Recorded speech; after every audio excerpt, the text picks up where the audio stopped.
Hey guys, if you're enjoying the content that I'm making, please click that subscribe button. Also remember to click that bell button and make sure to tick that box to send all notifications so you don't miss out on any videos. With that in mind, let's get on with the video.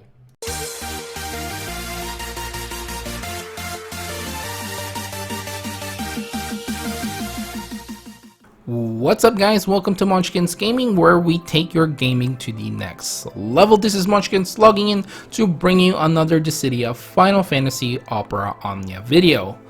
And welcome to my video guide on the Dimensions and Pathos, a brand new permanent content that just released in the global version of the game.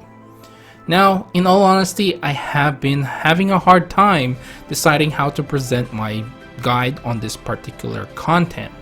So I decided to do this in two parts. The first part, which you are watching right now, will cover a lot of the generalized tips such as minimum character requirements, including their levels, crystal levels, summon boards, and of course weapon passives, and suggested party compositions for each floor. Now the hardest part is the second part, which is going to be in a separate video. This will look into the actual fight themselves, and I would be basically doing a comment on the background, or will be commenting on the background on what worked and what did not work during the video. And I would just like to let you guys know as well that I will only be covering the chaos difficulty fights, which means I will only be covering floor 5 to floor 7. So without further ado, let's start this video because there's quite a lot to go through. So let's start off with the minimum character requirements you need in order to actually get a perfect score on these fights. Now, I didn't say this earlier as well, but I think it's important to note that our Dimensions End differs a lot from the JP version of the game. In the JP version, it's all chaos level. However, in our little Dimensions End, there is an EX difficulty, a Cosmos difficulty, and a chaos difficulty fights between the first floor to the 7th floor. So without further ado, let's start this video by taking a look at the minimum character requirements that you should have to even try to attempt these fights. So first off, let's take a look at the minimum character requirements for the EX difficulty fights, which are the level 100 quest fights. I highly suggest to have a character at level 60 with a crystal passive of 60 as well. As for the weapon passives, it's important to have both 15 and their 35 CP weapon passive, and honestly, having an EX weapon is just going to be a bonus. Having a couple of good artifact passives are also welcome. Now let's take a look at the minimum character requirements for the Cosmos difficulty fights. I highly suggest having a character at level 60 to 70, in between there, with a crystal passive of, again, between level 60 to 70. They should have all their weapon passives again, and should at least have a EX weapon max limit broken. It's also highly suggested to have a few summon boards maxed out. You don't have to finish all of them, but try to finish a couple and try to prioritize Ifrit, Shiva, or even Ramu in that order. Having an EX plus weapon is going to be a bonus here, so it's not completely necessary. It will just make the fight easier. Make sure to have some good artifact passives as well, because they're really going to help you out. Now finally, let's take a look at the minimum character requirements for the chaos difficulty fights, which are the level 180 fights. I highly suggest having a character at level 70 with a crystal passive at least at level 68. Preferably, the crystal passive should be at 70 with an upgraded bloomstone as well. They should have all their weapon passives again, and two characters should have a minimum of EX plus weapons. Preferably, the EX Plus weapon should be max limit broken as well, but depending on the character and how much resources you have, I guess you can get away with 1 or 2 limit breaks on these EX Plus weapons. However, I do highly recommend max limit breaking these weapons because it just makes the fight easier and it's easier for you to grab that high score. Now they should have maxed out on all the summon boards available as well, and should have good artifact passives with an attack plus 108 on them. Okay, so now that we have gotten through the minimum requirements for each difficulty, we can now take a look at making our party compositions for each floor and base it on these parameters. Now remember guys, I will only be going over the dimensions and Pathos, not the dimensions and order. So let's take a look at the first tier or the first floor, which is an EX difficulty fight. Basically, my tip here is do not use your strongest characters. Instead, take a look at our minimum requirements to beat this fight. So use characters that are 35 CP legends, some might call them that, or characters you have bench for a long time during the EX era that actually have their EX weapons. Also, it's important to note to use melee or range characters and do not bring any dark element based characters in this floor.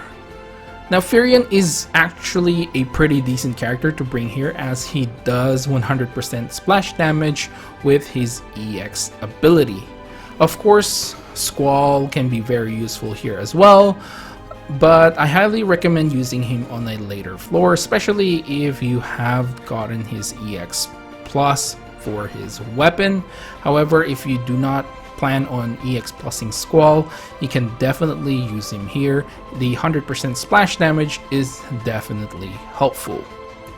Next up is floor 2, which is also an EX difficulty fight. Again, do not use your strongest characters and look at our minimum requirements.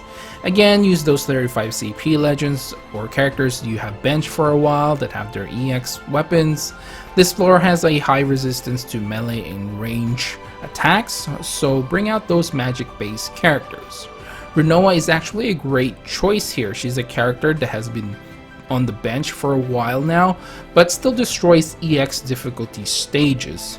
You can partner her up with a healer like Rem, Eiko, or even Alphinode to maximize her potential. Ashe can actually work here as well, as she can paralyze enemies if you do have her EX, and Rydia is actually a pretty good damage dealer as well. Next, let's take a look at floor 3, which is the first Cosmos difficulty fight in this Dimension's End. So you're going to start to bring the big guns now. The enemies here have high magic resistance, so again, it's a good idea to bring in those melee and range characters. Noctis is actually my top pick here. He actually destroys Cosmos difficulty fight, but not quite the Chaos difficulties. Vincent is another good choice because he can apply those debuffs on the enemies. And obviously, if you have his EX plus, you probably might want to bench him for a later fight. But if you only have his EX, this is actually a pretty good place for Vincent to be. Lena is also an ideal choice. She can heal and she's a great Brave Battery. I was gonna say just good, but she's a great Brave Battery that has been benched for a while because of Charlotta. If you don't have her, Paladin Cecil is actually another good choice. He's been benched for a while now, but he can still carry his own, plus he can heal as well. And you know, he's pretty good in Cosmos fights. Now, other characters that people don't use often, like Sync or even Prompto, aren't a bad choice here either. Okay, next up is floor 4, which is another Cosmos fight. The enemies have a high melee and range resistance, so it's time to bring in those magic casters once again. Lael is actually my top choice here. Chase is an undervalued mechanic nowadays, but it still packs quite a punch so it may not be as strong as those EX pluses in terms of pure damage, but it's still up there. So if you have Lale and his EX weapon, he's definitely my top choice here. You want to probably accompany him with some good Brave batteries again, so like Sarah, Sylphie, Porum, or even Kryle with an EX weapon would be actually great here. So with Kryle, if you have her EX plus, obviously you may want to wait a little bit later on before you actually use her. But Sylphie, Sarah, and Porum are good choices to have here. But in saying that, Sarah and Porum can actually hold their own as well later down in the Chaos fights. Next is Floor 5, which is the first Chaos fight in this Dimension's End. The enemies have a high magic resistance, so it's time to bring in again those melee and range characters. If you don't plan to use Warrior of Light on the next floor, this is the place for him. This will probably be the final place if you don't plan on using Warrior of Light in the next floor. So make sure to accompany him with another EX plus characters. We do have quite a lot of options in terms of melee DPS. So you have Cloud, Squall, Fang, or even Garland is the way to go. Now, the third wave can be really annoying, as the turtle likes to hide in his little shell. So Warrior of Light is extremely useful here, as you can bypass that defense with some good Brave battery. So basically you can just use HP attacks and wait for the turtle to come out and hit you. Plus, you don't have to worry about getting broken, as you will have shields to protect you anyway if you have Warrior of Light. And yeah, this is also the last place, I have to let you guys know, to use Fang, because on the next floor she will be pretty much useless. Also, a side note, Noel's EX ability actually ignores defense, so it's a nice little EX to use against the turtle, and can actually do some splash damage as well on the last wave. Now moving on to the 6th floor, which is another Chaos fight. This floor is actually more free than the previous floors. There are no resistances to melee range or even magic attacks. However, it's important to note that all mobs here are fully immune to all debuffs. So do not bring a debuffer, because you are not going to be able to use them to their full potential. Hence why I said Fang's place was the last place Fang can be, is actually on the previous floor. Now, this is also the last chance to use Ramza, because he is quite helpful with that no turn count HP attack plus. Of course, the last chance to use any remaining melee characters as well, such as Squall, Cloud, and Garland. However, don't feel like you can't use any magic based character here as well. You can definitely bring Ace here, and you can also bring Kryle. Kryle is great here as well. She can probably be more useful on the next floor, but she can also work well here. The only reason why I say that Kryle is not going to be, in her full potential, because she also inflicts a debuff, which will not be there because, all the monsters are immune to debuffs. So basically this floor is the DPS floor. Bring all your pure DPS characters here. Now Charlotta can work here as well with her Gravity EX ability on the Skull Dragon, which gains a ton of Brave. So, she's actually quite useful. But be careful, as if you use Charlotta here, you won't have a decent healer on the next floor. Speaking of the next floor, which is the last floor, currently on this set of Dimensions End, and of course it is going to be another Chaos fight. Now this floor has a high resistance to melee and range attacks, so bring in those magic based characters. Now there are far and few between these characters right now, so of course my first pick will be Ultimisia, followed by Charlotta. the gravity based attacks really helps, and both having great splash damage helps too in the last 2 waves because there are multiple enemies on them. Of course, if you have Ace left over, if you didn't use him previously, you can bring him in here as well, as he does have some sort of splash damage as well. Now, Ace is actually quite an interesting character here, that he can give you different buffs from his EX ability. So if your team is lacking a healer, he can sort of act as one if you're lucky enough to pull the blue card buff, but that is up to chance. Now, like I mentioned, Kryle works well here as well if you have already used Charlotta previously.